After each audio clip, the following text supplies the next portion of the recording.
Assalamualaikum warahmatullahi wabarakatuh. Perkenalkan kami dari kelompok 6 kelas 2023D mata kuliah penambangan data. Di sini kami akan mempresentasikan proyek akhir kami yang berjudul Survival Analysis pada pasien kanker payudara menggunakan model CHOCS Proportional Hazard. Sebelumnya, perkenalkan anggota kelompok kami. Yang pertama ada saya sendiri, Nani Fitria Ramadhani dengan NIM 013. Yang kedua ada Ardina Saifa dengan NIM 027. Dan yang terakhir ada Gisela Serafina dengan NIM 215. Adapun latar belakang pada proyek kami yaitu kanker payudara adalah jenis kanker paling umum pada wanita dengan 2,3 juta kasus baru dan 670.000 kematian global pada tahun 2022. Di Indonesia, prevalensinya mencapai 42,1 per 100.000 penduduk dengan mayoritas kasus ditemukan pada stadium lanjut.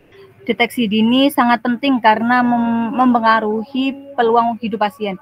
Berbagai faktor seperti usia, ukuran tumor, dan jenis terapi berperan dalam kelangsungan hidup.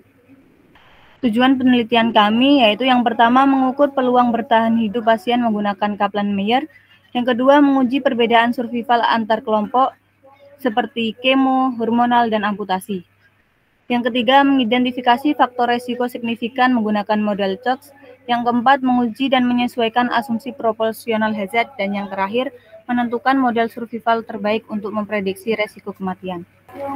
Dataset yang kami gunakan bersumber dari NKI Breast Cancer Data dari DataWorld, berisi data 272 pasien dan 1.570 variabel dengan 12 variabel utama terkait karakteristik klinis dan pengobatan kanker payudara. Adapun 12 variabel utama tersebut dapat dilihat pada tabel ini. Selanjutnya untuk metode penelitian, yang pertama dimulai dari preprocessing, yaitu kita melakukan cleaning data, lalu mengambil 12 variabel utama dan juga mengambil data 12 variabel utama ditambah dengan PCA. Setelah itu kita melakukan EDA yang berupa statistik deskriptif, histogram distribusi variabel, Kaplan-Meier curve, dan juga heatmap korelasi.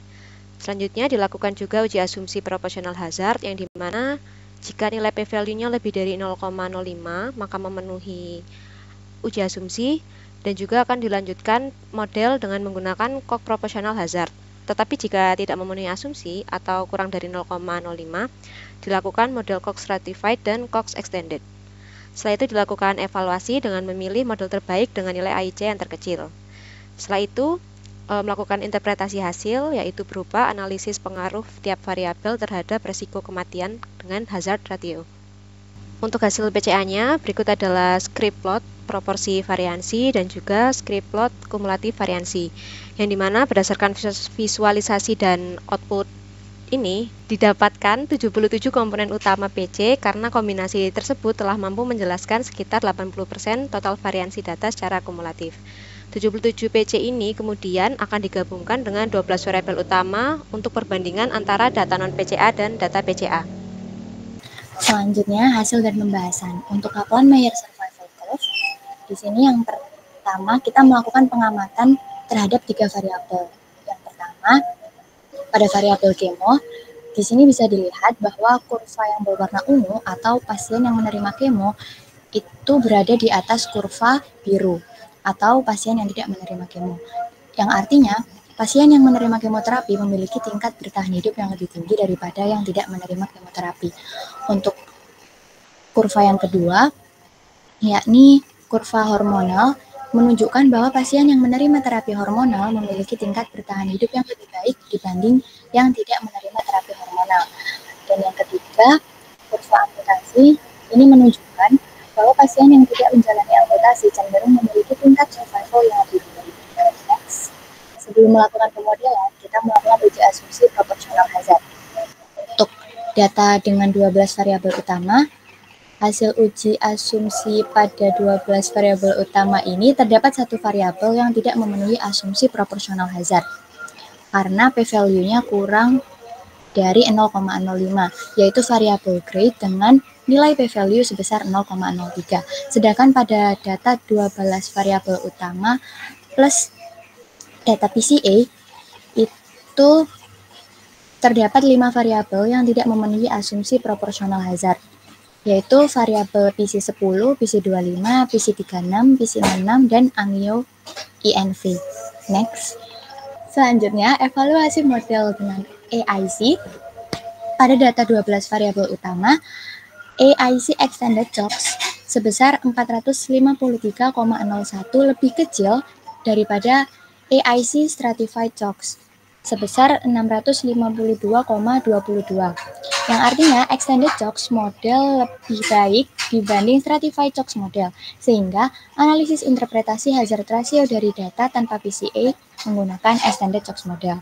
Sedangkan pada data 12 variabel utama plus PCA, AIC Stratified Chocks sebesar 759,93 lebih kecil daripada AIC Extended Chocks 805,18, yang artinya Stratified Chocks model lebih baik dibanding Extended Chocks model, sehingga analisis interpretasi hazard ratio dari data dengan PCA menggunakan Stratified Chocks model.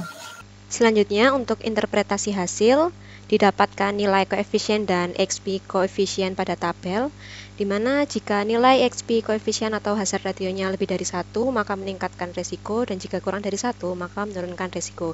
Sehingga kita dapat mengambil interpretasi hasilnya, yaitu faktor-faktor seperti usia kemoterapi, terapi hormonal, amputasi, diameter tumor, infiltrasi limfosit, dan status grade saat kekambuhan cenderung menurunkan resiko, meskipun sebagian hanya sedikit. Sebaliknya, tipe histologi tertentu, jumlah kelenjar getah bening positif, keberadaan invasi angiolimfatik, dan terutama derajat diferensiasi kanker atau grade justru meningkatkan resiko, dengan grade menunjukkan efek paling besar yakni lebih dari 100 kali lipat peningkatan resiko. Di bawah itu juga terdapat model hazard untuk model berikut. Selanjutnya adalah kesimpulan. Hasil terbaik dalam penelitian ini diperoleh dari data dengan 12 variabel utama tanpa PCA dengan menggunakan Extended Chocks model, di mana model ini menghasilkan nilai AIC sebesar 453,01 yang menunjukkan performa lebih baik daripada model dengan data PCA. Berdasarkan hasil analisis, variabel grade berpengaruh secara signifikan di mana penurunan diferensiasi kanker menyebabkan peningkatan risiko kematian yang sangat besar, yaitu sebesar 107,42 kali. Sekian dari kelompok kami. Apabila ada salah kata, mohon maaf. Wassalamualaikum warahmatullahi wabarakatuh.